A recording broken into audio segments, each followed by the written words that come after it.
What's up, guys? Puckett and Benson bringing you the action tonight. The issue we have right now is it looks like Karma having some internet connection complications. So we're waiting on Karma to get back in the game. If he rejoins, we'll be picking it up at 5-4 in favor of Optic Gaming. Form, of course, clutching the snipe shot against Classic, who already pulled off a 1v2 earlier in the game. Almost got the 1v3 there. He was like a second away. If Formal misses that shot, it's done. Can you pull up the numbers one more time? I just want to see where we were at so far in this game. 11-7. Scump 1.67. He's 10-6. Like the numbers are insane. Crim Slacked is the number I wanted to point out. You know, I don't think Karma's having internet issues. I saw him tweet earlier on that he gets frame rate lag with his game. Okay. I think that could be something that he's having right now. If I had to guess, I don't know. But if I had to guess, we're not in California. We're not at Karma's house. If I had to guess, that would be what I would assume the issue is. Okay. Some of the guys in the stream chat may probably already know. Yeah. What's this frame rate stuff that I've heard about recently? So since the recent updates, at times your game, you know how players complain about when you're in the garage hard point on Detroit and you jump and the game just kind of like jutters a little bit. Yeah. So that's what he's been getting all the time. Which you can imagine when you're playing against some of the best players in the world is going to cause you a couple of problems. Kind of a big deal. I know he's been tweeting at Sledgehammer, Activision Assist, like, hey, how do I fix this? Like, what's going on? Do you guys have a plan of fixing it, etc.? As of yet, it doesn't look like they do. No luck yet. No. We may have to potentially buy a new Xbox. Like, who knows? He tried reinstalling the game, I think. Karma's now officially American, and Americans are eligible to win an Xbox One. So, Karma, if you want to win tonight. If he won, do you know how many people would say rigged? All of them but me. All of them but you. Just saying, Damon. Okay. I got your back. Okay. Guys, if you want to win the Xbox One tonight, all you got to do, follow MLG. After the Denial Envy matchup, we are going to award one lucky winner. You got to predict. Is it Envy? Is it Denial going to win it? Definitely not. What? You're telling me you've never rigged anything in your life, Ben? No. Especially not at work doing something that you get fired for? No. Of course not. No, I've never rigged anything other than beating Ben in board games. Looks like we're going to have a few moments of downtime between these players. In the meantime, though, I was looking at our YouTube channel, and I noticed there was one game that we should go back and watch again. This is from X Games. This is Winners Bracket Round 2. Optic Gaming had to face off against the eventual bronze medalist. Here's what happened when they went toe-to-toe in S&D. Okay, we won't go across stuff. We're going to kick it off with Tim. I want to see, let's check right now. So we have 1, 2, so 2 battles and 2 battles. So it's going to be 2 battles for either side, but we will kick things off with Temp here and see how they get rolling the action as he is going to be patrolling here near their base. You see all the battles actually going to be going down towards the drone here.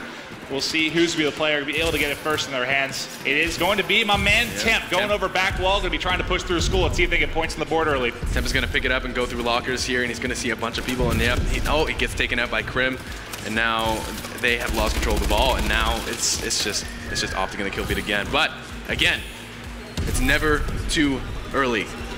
Yeah, I mean, this one we've seen, I'm just trying to think back to champs, man, with that TR squad. I think a couple times we had them down like 8 points, 10 points.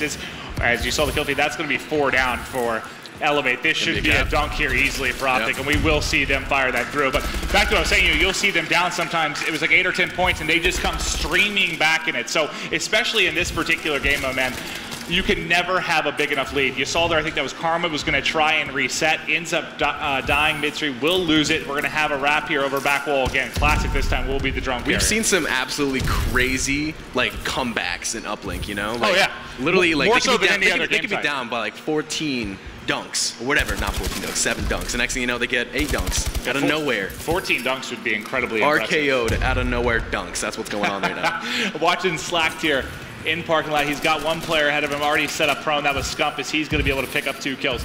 3.5 left to go in this one. We just have the 1 dunk to Optic Gaming right now. You know, talking with Karma again before the event, he talked about the fact that he was getting a lot more comfortable being that drone carrier. As he gets that pass forward, it's pretty and obvious. You see it connects there with Scump as he will put through the dunk. Great job there. Great pass by Karma. Absolutely showing his truths right now. Shout out to Fwiz. But Formal, he's going to pick up that bow kill. Obviously, I have to say it, man. I love Formal's bow. in my opinion, I mean, outside of Clay, I know we say it all the time, but the strongest Val, when you talk about just steady shots, you know, there's a lot of Call of Duty players. I watch it on YouTube, and it just doesn't work the way I want it to work. I look at them, and it's like unfair. You know, they're doing something different. The thing's an absolute laser, but they're able to add to the lead here. It is going to be a 6-0 advantage. We do see it's TJ Haley going through lockers. He might be able to get forward this time. One person at home to beat. That's going to be Formal. I think there's a second player there, top train as well. He gets an assist. He's going to get through, and there is the dunk. So trying to get back in it is Elevate. They're trailing by 4 now, halfway through the first side. TJ not able to win that gunfight, but so far, pretty much Optic controlled. Nothing's impossible, though. Nothing is impossible for this. What are you like an Adidas spokesperson? If you really want me to be, man. I remember when the Celtics won that. I think it was Kevin Garnett. He like ripped his jersey and then said the wrong slogan. He's like, anything is impossible. Like, what?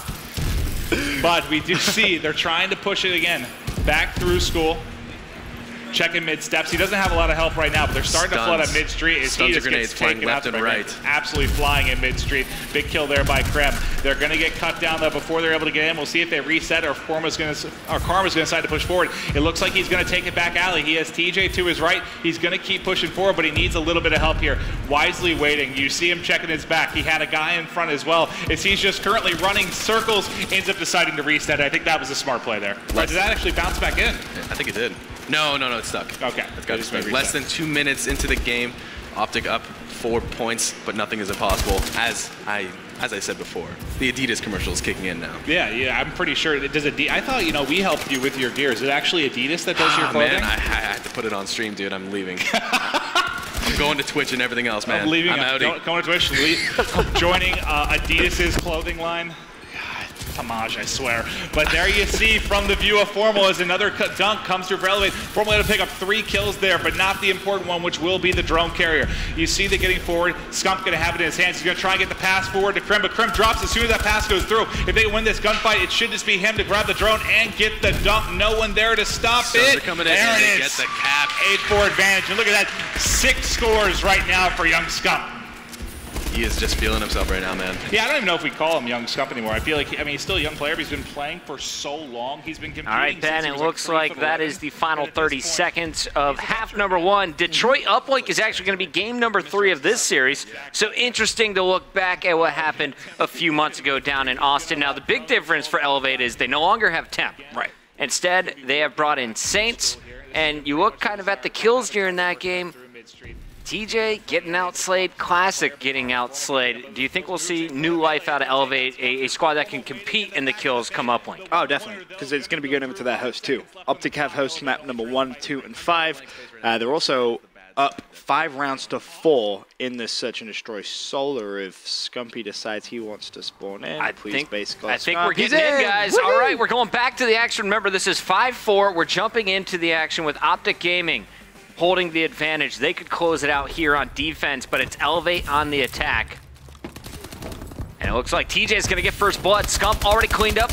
Huge kill for Classic, and Saints is going to get a third. Last man standing is Krim 6. We're going to around 11, Ben. Yeah, and unfortunately, Krim ran straight past the player planting the bomb, so he's in a very horrible situation. Now, this is what's very, very interesting. Is it would normally be around 11. Yeah. Which means you then add up all the score. Mm-hmm. I wonder if the players have done that to know in what scenario who has the attacking side, because this is a map where, we kind of saw it. No one won a defensive round in the first 6, I think it was. So, unsure if the players had done that. I haven't. You didn't? I Did you? Because no, I didn't pay attention. It was like 1,000 and something. It was some other number. Anyway, yeah. There you go. I'm a genius. Yeah. I knew it was going to happen. But who's doing the math here? All right, the admins admins on top of again? that stuff. They're champions. All right. They're champs, man. They're champs. So you said you'd prefer having offense or defense here on Solar? Oh, the attacking side. Always attacking. Really? Yeah. I think round 11. You kind of want to be able to just be massively aggressive. I'm hit it defense. Look at what Elevate just did. I'm defense. Really? I just stall out. I'm like, yo, you come to me. But you can't, though. Because if you think about the size of the map, right? Yeah, you need I stack to at least 3 on B, put 1 on A. So then what happens if I just rush A? And I tell that guy on A, just stay alive. But you can't just stay alive. Oh, you can. What, did you see what Have you Elevate seen did? what Classic has done throughout this game, Ben? Just put Classic over on A by himself. Fulmore was like a 1.87. Scump was at a 1.67. Like Scump in the first couple of rounds was 6 and 1 on the attacking side. 3 kills, both attacking rounds. Just saying. Classic's the best player in this lobby. What's up? All right, I don't mean that one, but in that game, he was looking quite incredible. How many kills did Formal and Scump get in that last round, Ben? Beautiful Dota. Yeah. How many Classic get? Karma may have left as well. Yeah, we don't need Karma. You want to watch the end of this up? I kind of do. Because it's going to be the next map, too, so it's relevant in right? that sense. Yeah, it makes sense. It does. Like, it was a very good coincidence that you picked the map, which we're going to see in the series. Pretty good at my job, Ben. Let's go back into it. This is side number 2.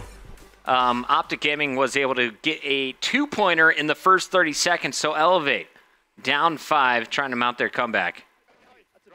Of course, this is the action a few months ago down in Austin, Texas, where Optic Gaming won their second set of gold medals. Scump, the only player on that lineup to hold 2 golds, but the brand been on top back-to-back years. You got 2-time X Games gold medalist, 2-time world champion, the most winningest player in Call of Duty history, and then Fulmer. He looks so tiny in that camera. He does, doesn't he? Looks so small. It's the DX Razor chairs. It is kind of crazy when you think of the accolades that team has. Like Formula, of course, being in the first player to win multiple console titles, like Halo, first-person shooter, and then going to Call of Duty, wins that. Also won, what was it, 3 different games in the space of a month? Yeah, at least 2. I think it was Halo. Then Halo, was it the Halo 5 event that he won as well? And then AW? Oh no, it was Ghost, Halo, AW in the space of a month. That was it, because he won Season 3 Finals with Envy, then won the first event on AW. Oh no. No, you got what was second, it? dude. You're giving Bro, false what, accolades no, what to was it? Formal. No, Ben is giving fake accolades, chat. No, what was it he did? It was like 3 games in a month. It was definitely 3 games in a month. He did a lot of things. What was it? Why can't I don't think remember that's this? one of them. No, it is. It 100% is. This is going to bug me. It should bug you.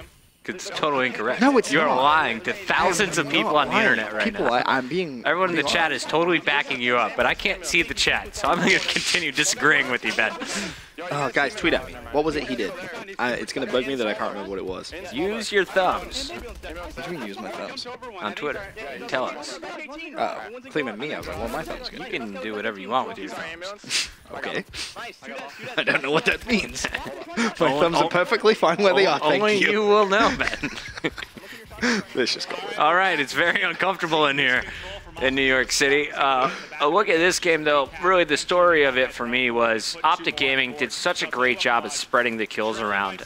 Elevate on the second side tried to turn up in the killing category, but Classic was the one player kind of lacking behind. He was in the back of the pack. Tonight, he's been their star, I think, throughout the first 2 games. So, I mean, you have TJ leading the slaying for Elevate, which is something which is very rare. It's not something that you would expect to see. You know, playing Slack, Temp, and Classic, like, that's very unusual. But, yeah, he's doing a good job. The only difference really in tonight's games, as you touched on before, is there's going to be no Temp, of course. Instead, you have Saints. also you'll notice TJ on top of the kills, 5 uplinks to go with it. So TJ had a phenomenal series against Optic Gaming, at least when it came to the uplink. You see Optic Gaming across the board, 26 and 18 out of Scump, 24 and 20. This is on LAN as well. Pretty solid slaying out of Scump and Krim. X Games was so fun. And Krim went bow almost all game on this Detroit uplink. So I'm wondering, will these roles change at all? Will they stick with the same guns from start to finish? I'm looking through the kill feed, and I think it was 3 battles and only 1 SMG the entire uplink game. Minute left. 12-6 up to Gaming. They're just so good at uplink too, which is something which I think Elevate could potentially struggle on. But going back close to the Pro League, Elevate having host is going to be big for them. And then if it does go to the Game 4, which I kind of think it may do, Hardpoint Compound, new to the season. Yep. DLC map. I think Elevate looked pretty good on it last night. I think having host on that map it's like hosting Uplink Comeback, for example. It's a very, very host-dependent map. And I think you've kind of seen that throughout Season 3 as well. What maps give you the biggest advantage in your eyes? Like, what's your big 3? Uplink Comeback, without a doubt. Uplink Comeback number 1? Yeah. I would say Hardpoint Compound's not too far away. I think any map where you're going to have a lot of gun engagements, like just a lot of them. Advanced Warfare. Pretty much. But I'm trying to think what would be my third most host-dependent map.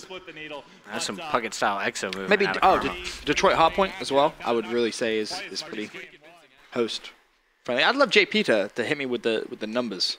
So there's a look at what happened last time they played Detroit Uplink. It wasn't pretty, if you're an Elevate fan. Temp the boys got rocked. They did. TJ brought back, though, after leaving Elevate for a while. Did TJ officially get kicked, or how did that whole transaction go down? Did you follow it closely? I did not. I remember speaking to a couple of the players. I'm not going to say who. They were like, yeah, we're going to make some team changes. I was like, really? You just got a medal? That seems kind of strange. And they said it in Austin. They had made it's very ironic the way things in Call of Duty work. How the same kind of players end up teaming with the same kind of players. And you don't really ever see anything too crazy. This year has been interesting, though, because you've had these breakout players. So many of them, too. Like Octane team playing on Envy. If I'd have told you at the start of this year, a player called Octane is going to be playing for Team Envious, you would have been like, all right, who is that? Player like, Temp on team like all these young guys breaking through has been so good for the community. I feel like this happens every year, though. Goonjar with Donut Shop way back in Black Ops 2. Right, but I feel like there's never Tipsy been... kind of broke onto the scene. I think it's very different because you actually have players who can win. Yeah, now you got Octane. Like you have championship contending players who can come in and be like, hey, watch what I'm going to do this year. And I think that's exciting, especially going into future games and future titles. Can those same players be as good? Because sometimes you'll see where a breakout player one year is doing who knows what next year, not even playing the game potentially. I've been casting everyone in this lobby since Black Ops 2 with the exception of TJ. He is the lone breakout star here in this Elevate Optic gaming matchup. Where do you rank TJ? I mean, formal? Would you say formal counts from Black Ops 2? He no, dabbled. I was casting him back when he was playing Halo during Black Ops 2. So I've known Formal since before kind of even casting Call of Duty side of things. But I'd say Formal broke out in Ghost. His first event was with Primal, I'm pretty sure, and he got 9th place there. I remember walking by the open bracket, like high-fiving Ace and the boys, be like, yo, how my Halo boys doing? They're like, we're actually playing for top 8 right now. If you could just shut up and we could focus, that'd be great.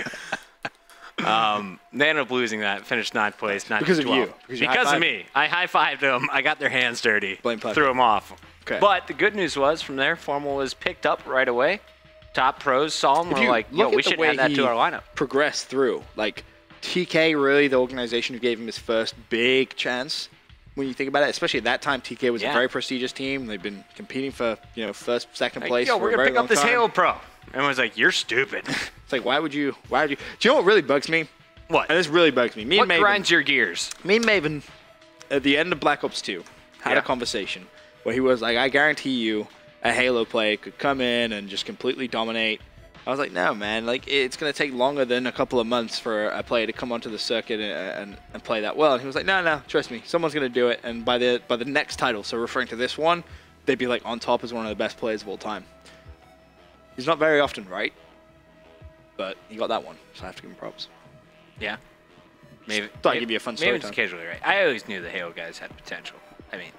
But they did it so seamlessly. Like Enable. Oh, yeah. Formal. Honestly, COD is... Like any of those guys. COD like, is carried on playing. More about reaction time than anything else. I think there's a lot of smarts that go into this game, but Halo was a game based purely on teamwork, especially as they nerfed the game throughout the Halo lifespan.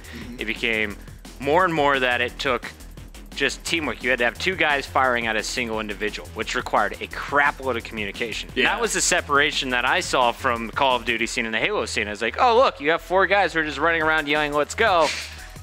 Halo, you have guys yelling, let's go, and ping 2, ping 2, ping 2, like freaking out and over-calling out. That was the crazy thing when I lived with Enable. Like, his communication compared to everyone else in the house. I would, like, walk downstairs, like, watch him scrim, and, like, he's calling everything out, like, not overdoing it, but he's calling out the exact information you need to know. and like doing it so that you're aware of where everything is, and everyone else is kind of like, oh, you know, like I just got like dead, or I killed a guy, and he's like, oh, well, there's a guy here, there's a guy there. And he's going there. Right. That's the big That's one. It's the not key. where is he, where's he going. This game, it's probably hardest of any of the Call of Duties to call out where someone's going to go. Awesome. But as long as you can call out where they were, you can get to them in 3 seconds. That's the plus, yeah. So, I honestly, looking back, I think the team with the best communication all time in Call of Duty is Complexity. Crim 6 coming back over from the Halo side, met with TP and Aches, who were constantly communicating, calling out strategies. I just remember going into listen-ins with that squad, and they were so calm, cool, and collected. It wasn't screaming. It wasn't super hype. When you had Clayster on there, yeah, I was gonna say, when you had where Clayster on there, came. there was a lot of hype and energy in there, but it's constant small talk. Where are people up? What do you have? What score streaks do you have available? Right. And especially on a game like that where the pace was, I mean, I don't want to say slow, but comparative to this, so much slower. You tell a player like Crim, all right, there's a guy that's going to be pushing you in about 3 seconds. He's winning that gunfight like 99 times out of 100. He's just simply not going to lose that gunfight. Whereas on this, you know, there is that element of, oh, you know, I outmoved you this time, so I was able to win the gunfight. Outmoved you. Yeah, like it genuinely is. Like Outmoved better. It is a thing. Like it really is. If you can time your movement better than another player, You can give have a people high the wiggle. possibility of killing him. Yeah, give him a wiggle. Give him the wiggle. Give him a shuffle from side to side. Hit him with that movement on fleek, as Hook would say. I don't think Hook would say that. Yeah, he would. I don't think anyone says fleek anymore. Yeah, they do. Guys, does anyone say fleek anymore? Can we get a chat poll here tonight? People say fleek. I heard it. I don't Dude, believe that. yeah, I'm I'm almost a man. 30 years old, so Yeah, I mean, you don't count. All Like, right, you're so old at this point. it's that going in the like- chat right now. Do people still say fleek? Of course they do. We need your answers, guys. This is what it's called. Who says fleek? I still say it. Who else? I said it today actually. My movement was so on fleek. I said fleek. I also said point too. Shut up. And you said this here stream to thousands of people watching you in the morning. Yep. You said, "Oh my God, my movement's on fleek." Can you vote yes, please? Does anyone say fleek anymore? Don't vote no. No. You can't vote no. I voted no. Look, fleek. The chat is saying not fleek, not really, no fleek. Yes, There's a lot of fleek, fleekers fleek, in here. fleek, I'm not gonna swag lie. on fleek, Who the homie. hell says fleek? I'm with you, Fredo. Yo, your eyebrows on fleek. I don't know what that means. The vote. Yo, there's so much fleek in the chat right now. Yes is at 47. Do you know what that means? No is at 53. 49-51 right now. 49. Just let the people vote. Little pop-up box comes in. Hit that little box. That's right. For all you adults in the chat, thank you for agreeing with me. There's no fleek needed. Oh, come For all on. You youngsters can't in close the it like chat. that. Really? Closed it down. You did me the dirty Closed like it. that. Let's go ahead. Bring up my screen real Nah, quick. you don't need to. You can show the world. Stop it. Bet is wrong again. Fleek is not said anymore. It is, Except man. by 49% of the chat. So Ben, people basically are with you. I still win though, because everything in life is a competition. Guys, we're gonna throw it to a quick commercial break. When we come back, we just got word Karma is on his way back. We should be able to finish this round 11 of just game number 2, match 1. Be right back.